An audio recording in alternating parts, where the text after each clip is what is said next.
I didn't cry at my mother's funeral. I know that sounds cold. I know that makes me sound like a monster.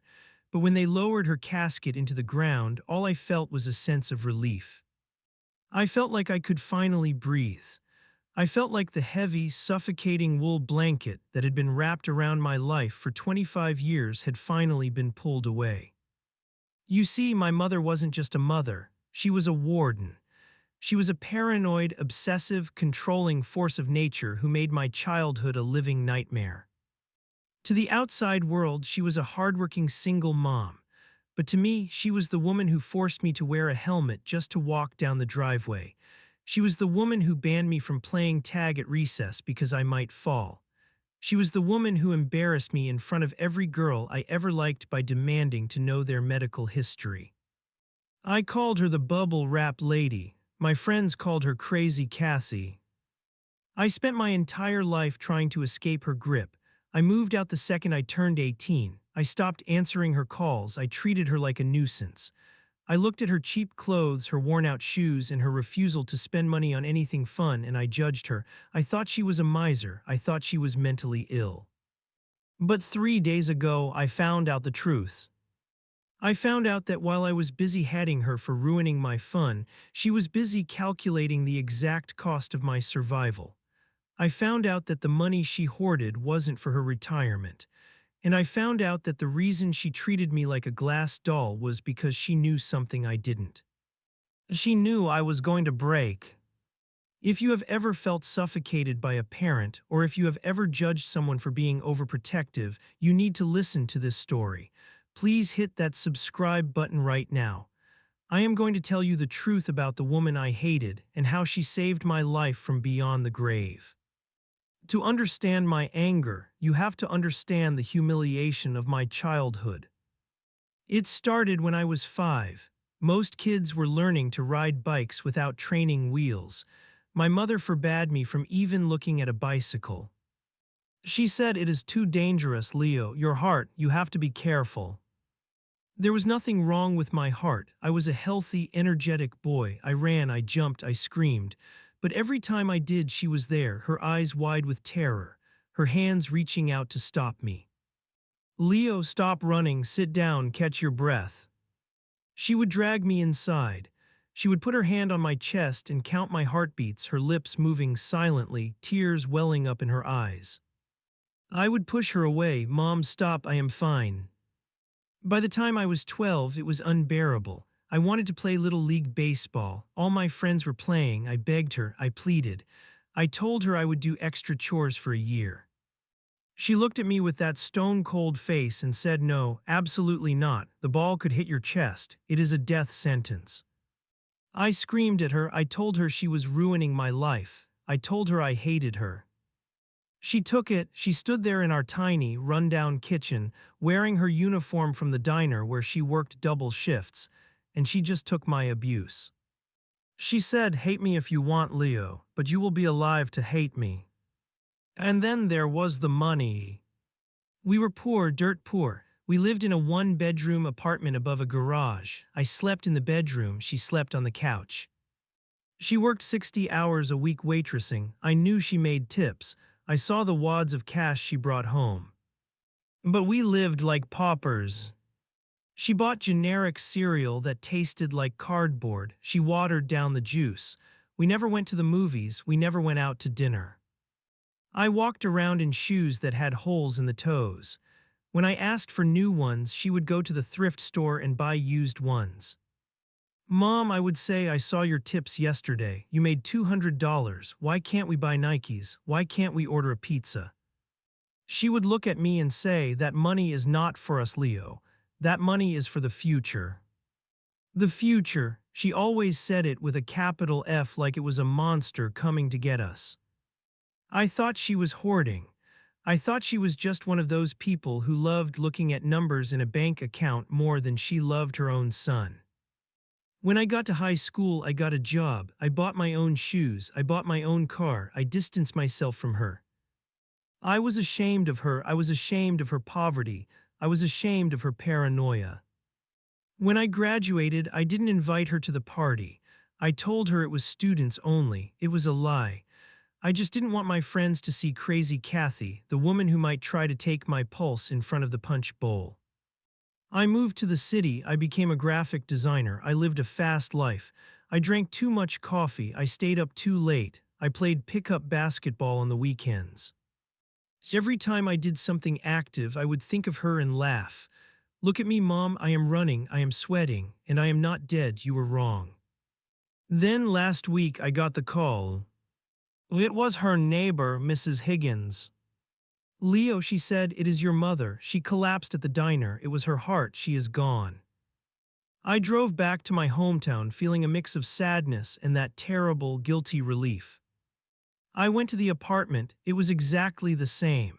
The same peeling wallpaper, the same lumpy couch where she slept for 20 years so I could have the room. I started going through her things. I opened her closet. It was heartbreaking. She had 3 work uniforms and 2 pairs of jeans, that was it. She hadn't bought a new piece of clothing in a decade. I found a metal box under the couch. I thought it would be full of old photos or recipes. It was full of bank books. I opened the first one. Savings account $50,000. I gasped, 50 grand. We lived on ramen noodles and she had 50 grand. I opened the next one. Investment account $120,000. I opened the third one. Emergency fund $85,000. I did the math. My mother, the waitress, the woman who wore shoes with holes in them, had saved over $250,000. I was furious. I stood up and kicked the couch. Why, I screamed at the empty room. Why did we live like that? You had the money, we could have had a house, we could have had a life. You were just a greedy, selfish miser. I was shaking with rage. I grabbed the bank books and shoved them into my bag. I was going to take this money. I was going to buy a sports car. I was going to go on a trip to Europe. I was going to live the life she denied me. I stormed out of the apartment. I got in my car, I was seeing red, my heart was pounding in my chest, thump, thump, thump. Oh, and then it skipped. It felt like a bird fluttering in my ribcage. Then it stopped. Then it slammed against my ribs like a hammer.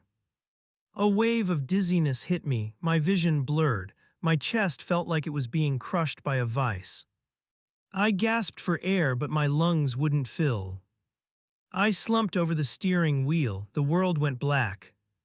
I woke up in a hospital room, the lights were blindingly bright, the beep beep beep of a monitor was drilling into my brain. A doctor was standing over me, he looked serious. Mr. Davis, can you hear me? I tried to speak, but my mouth was dry, I nodded. You had a massive cardiac event, the doctor said. You are very lucky you were in the parking lot when someone saw you. I was confused, cardiac event. I am 25, I am healthy, I play basketball. The doctor shook his head.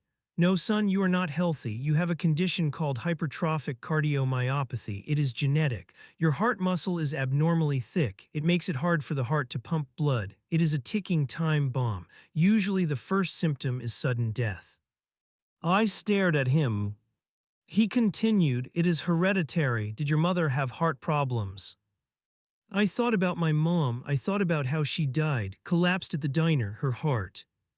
Yes, I whispered, she just died last week, heart attack. The doctor nodded, I am sorry. It appears you inherited it from her, but yours is very advanced. The stress of her death likely triggered the episode. He paused, he looked uncomfortable. There is a surgery, he said. We can implant a defibrillator and do a procedure to thin the heart muscle. It will save your life. You can live a normal lifespan. I felt a rush of hope. Okay, let's do it. The doctor sighed. The problem is insurance. This is a pre-existing genetic condition. Your insurance has flagged it. They are refusing to cover the specialized procedure. They only cover the basic maintenance, which won't fix the problem. How much, I asked, how much is the surgery? The doctor looked at his clipboard. Out of pocket, with the hospital stay, the device, the surgeons, you are looking at about $250,000. The number hung in the air. $250,000.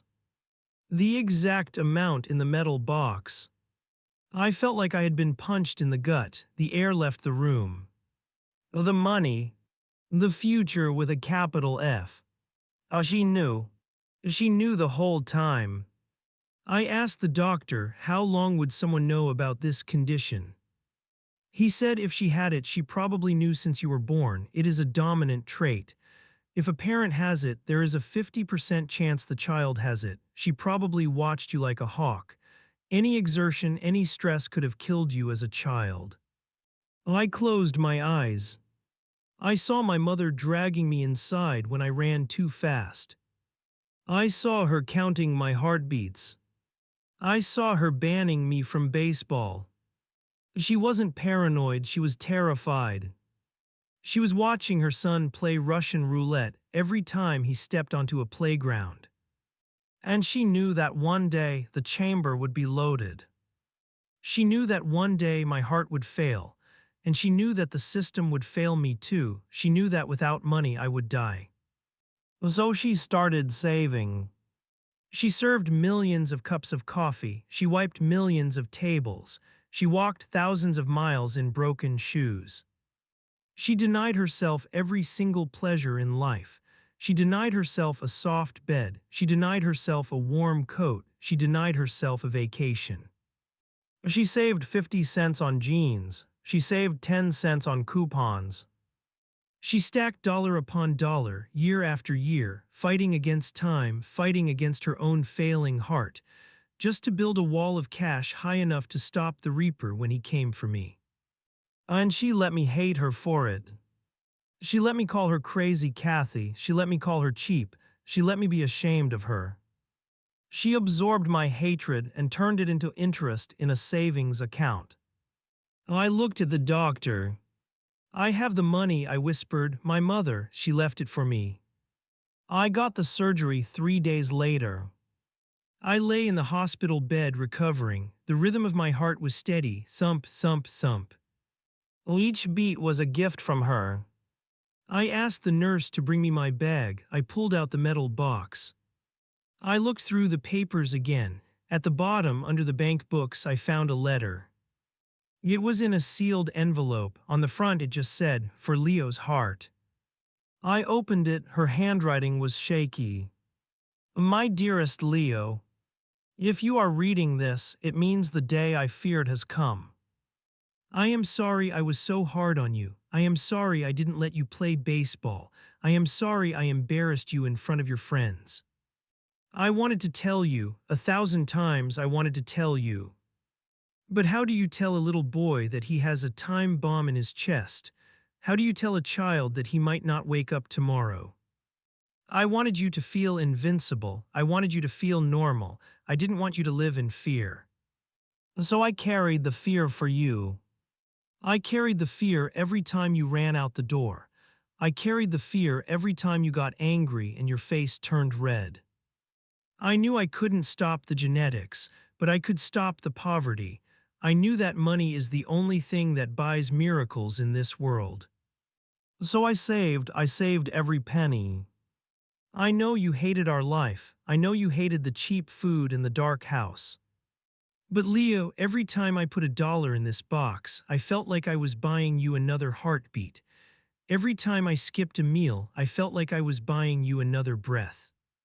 It wasn't a sacrifice, it was a bargain, and I would make it 1,000 times over. Take the money, fix your heart, and then go live.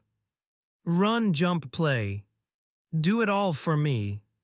I love you more than my own life. Love, Mom. I held the letter to my chest, right over my new strong heart, and I wept. I cried for the mother I misunderstood. I cried for the woman who starved so I could survive. I realized that while I was judging her for being poor, she was the richest person I ever met. She possessed a wealth of love that I can't even comprehend. As I thought about the funeral, I thought about how I didn't cry. I cried now, I cried until the nurses came running. I drove to the cemetery the day I was discharged. I sat on the fresh dirt of her grave. Mom, I said, I got the surgery, it worked. I touched the ground. You were right about everything. I bought a headstone, I didn't care how much it cost. I had them engrave it. Here lies Catherine Davis, she gave her heart to her son twice. I am sharing this story because I know I am not alone. We live in a world where we judge our parents by what they give us materially. We judge them by their coolness. We judge them by their freedom. We don't see the invisible wars they are fighting. If your mother is overprotective, forgive her, she sees dangers you don't. If your mother is strict with money, forgive her, she might be saving for a storm you can't see coming. If your mother seems crazy, forgive her, she might be going mad trying to keep you sane. I am 25 years old, I have a long life ahead of me. And every single morning when I wake up and feel my heart beat, I know who is powering it. It isn't the battery in the defibrillator. It is the waitress who walked home in the rain. It is the woman who ate burnt toast. It is the mother who let her son hate her just so he could live long enough to understand why. Please call your mom. Don't ask for money, don't ask for anything. Just tell her you trust her, tell her you know she is doing her best. Because you have no idea what monsters she is holding back at the door. If this story touched you, share it. Share it for the mothers who save us in silence. And in the comments, tell me, what is something your mom did that annoyed you back then but you understand now? Let's honor the crazy Cathys of the world, because they are the only reason we are here. Subscribe for more stories about the truth behind the mask. Thank you for listening.